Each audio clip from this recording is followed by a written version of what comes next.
My fiancé forgot to end the call, and I overheard a heartbreaking conversation with his family. I never expected a simple phone call to shatter everything I believed about my relationship. It started as a regular evening. I was at home, texting my fiancé about dinner plans. He had stepped out to visit his parents, something he did often. Nothing seemed out of the ordinary. But then my phone rang. His name appeared on the screen. When I picked up, he did not greet me. Instead, I heard voices, his along with his parents and sister. I quickly realized he had pocket-dialed me by accident. At first, I thought it was harmless, maybe even funny. But as I listened, my stomach dropped. They were talking about me. About our engagement. About how I was never supposed to be part of their family. His mother's voice was sharp, filled with disapproval. His sister laughed, mocking me. Then my fiancé spoke, and what he said made my hands go numb. I should have ended the call. I should have stopped listening. But I could not, because what I heard next changed everything. My name is Claire, and for the past 3 years, I believed I had found the love of my life. My fiancé, Daniel, was everything I thought I wanted, kind, charming, and reliable. When we first met, it felt like fate. We worked in the same office, and what started as small talk near the coffee machine turned into long, late-night conversations and weekends spent exploring new restaurants. He made me laugh. He made me feel safe. Most importantly, he made me believe we had a future together. When he proposed, it was not some grand, elaborate event. It was intimate, personal, just the two of us on a quiet evening, sitting on our tiny apartment's balcony, watching the city lights flicker in the distance. I said yes without hesitation. I imagined our wedding, our life together, maybe even starting a family. Everything felt right. Until that call. I never had the best relationship with Daniel's family. His mother, Margaret, always maintained a cold politeness, never outright rude but never warm either. His father barely acknowledged me, and his sister, Olivia, had made it clear from the beginning that she did not like me. I chalked it up to growing pains. I thought they would come around. I thought love would be enough. That night, as I sat alone in our apartment, waiting for Daniel to return, I had no idea that my world was about to crumble. Daniel had always been close to his family, and I respected that. He called his mother almost daily, updating her on everything from work to what we had for dinner. I admired his loyalty, even if it sometimes felt like I was an outsider in my own relationship. I had tried to win them over. Every holiday, I brought thoughtful gifts, baked their favorite desserts, and smiled through dinner conversations that often excluded me. I pretended not to notice when Olivia rolled her eyes at my stories or when Margaret subtly dismissed my opinions. I wanted them to see that I was not some temporary presence in Daniel's life. I was his future. But there were red flags. Small ones, at first. Daniel would sometimes say things that made me pause, little comments about how I should try harder with his mother or how I should not take Olivia so seriously. He would laugh off their rudeness, telling me it was just how they were. When I confronted him, he would kiss my forehead and say, "They will love you eventually." I wanted to believe that. I was willing to wait. What I did not know was that they were not waiting to love me. They were waiting for me to leave. And that night, when Daniel forgot to end his call, I finally understood the truth. The night was quiet, except for the faint hum of the city outside my window. I had been scrolling through my phone absent-mindedly, waiting for Daniel to return from his parents' house. He had gone over for dinner, something he often did alone. His family preferred it that way, and over time I had stopped questioning it. Then my phone rang. It was Daniel. I answered, expecting him to tell me he was on his way home. But there was no greeting. No words directed at me. Just muffled voices in the background. I pulled the phone away from my ear and checked the screen. The call was still connected. He had dialed me by accident. I hesitated, then pressed the speaker button. At first, the conversation was casual, the clinking of dishes in the background.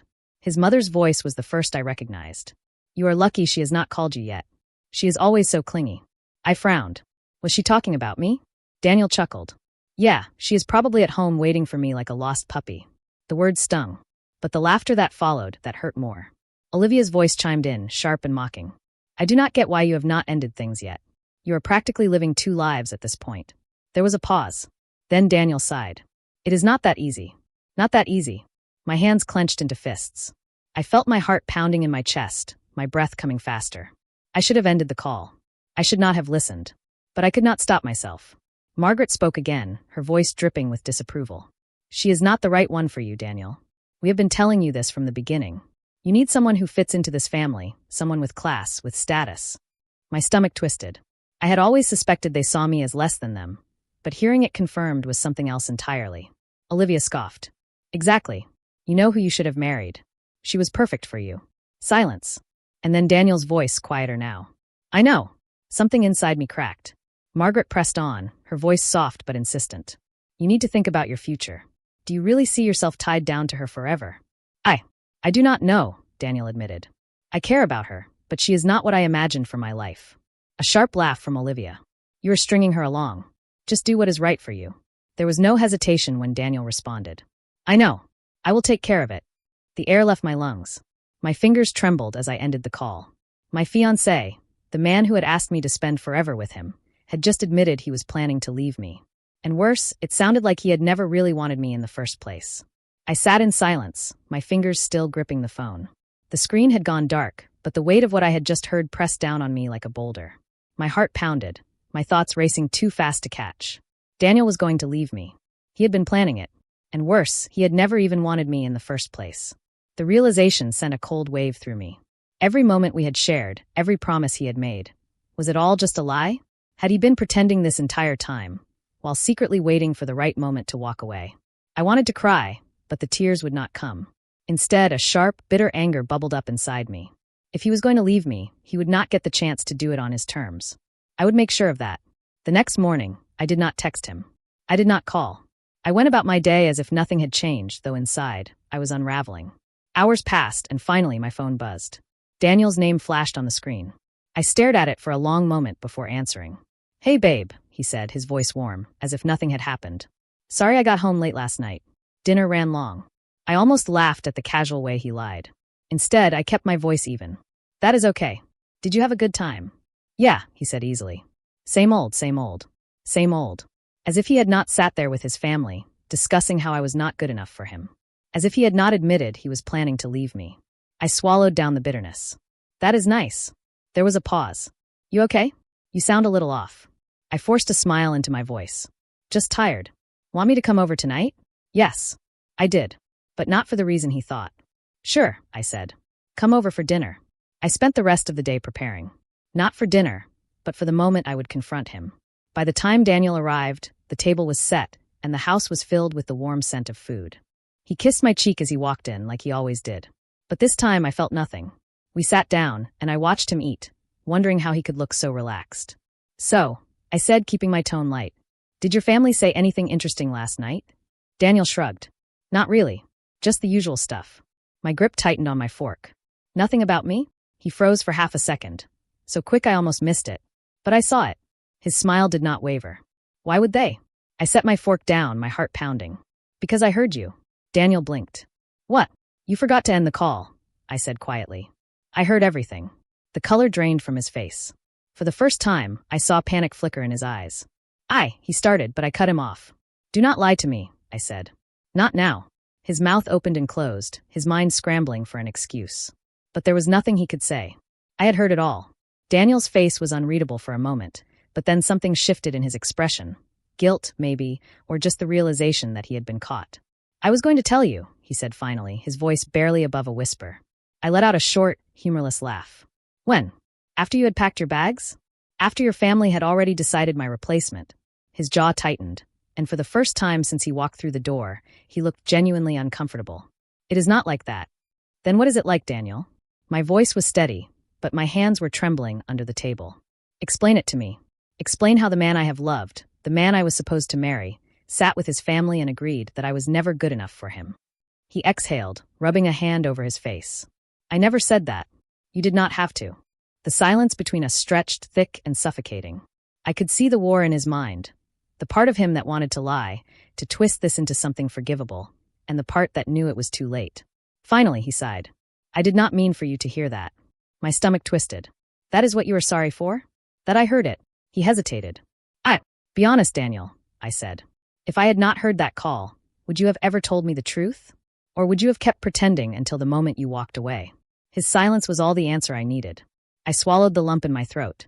I was not expecting a fairy tale, but I thought we were in this together. I thought you loved me. I do love you, he said quickly. I shook my head. No, you love the idea of me. You love the convenience. But real love does not sound like that, Daniel. He looked away, his jaw clenched. I could feel the weight of his regret, but it did not change anything. And then a thought struck me. Why did you propose to me? Daniel's head snapped up, and for the first time, real panic flickered in his eyes. What? I leaned forward slightly. If you never wanted this, why propose? He opened his mouth, then shut it again. The realization hit me like a truck. Was it pressure? I asked. Your family? Did they expect you to marry me because it was the right thing to do? Daniel did not answer, but the way he looked away told me everything.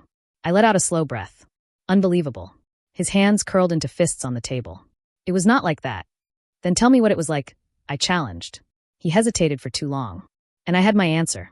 I had spent so much time convincing myself that Daniel loved me, that we were building a future together. But in reality, I had been a placeholder, a decision made out of obligation rather than desire. It was over, and I was not going to let him be the one to end it. I pushed my chair back, the legs scraping against the floor. I want you to leave. Daniel's eyes widened. What? You heard me, I said, my voice calm, steady. We are done. His mouth opened, as if he wanted to argue, but then he closed it again. He knew there was no way out of this. Finally, he nodded, standing up. I am sorry, he said, and for the first time, I believed he actually meant it. But it did not matter. He walked to the door, hesitating for just a moment before stepping outside. And then, just like that, he was gone. The days that followed were strange. I had expected to feel heartbroken, shattered beyond repair. And yet, there was a strange sense of relief that settled in my chest. I had lost something, yes. But maybe it was something I was never meant to have in the first place. I did not tell anyone right away. I let myself sit with it, process it, let the emotions come and go without forcing them into neat little boxes. But eventually, the story made its way out. Friends reached out, shocked by the news. Some offered sympathy, others anger on my behalf. But the strangest reaction came from Daniel's family. Or rather, the lack of it. His mother, who had once called me part of the family, never reached out. His sister, who used to text me about wedding plans, went silent. It was as if I had been erased overnight, as if my existence had been nothing more than a temporary inconvenience. And somehow, that hurt more than anything Daniel had said. But then, something unexpected happened. I got a message. Not from Daniel, but from his cousin, Emily. She had always been the only one in his family who treated me like I truly belonged. And her message was simple. I heard what happened. You deserve better. I hope you know that. I stared at the words for a long moment before replying. I think I am finally starting to believe that. Months passed. The wedding date came and went, but instead of standing at the altar, I found myself standing at the edge of a new beginning. I had spent so much time tying my future to Daniel's, but now I realized something important. I was free. And for the first time in a long time, that felt like enough. If you enjoyed this story, do not forget to like the video, subscribe to the channel, and press the bell icon to stay updated with more stories like this.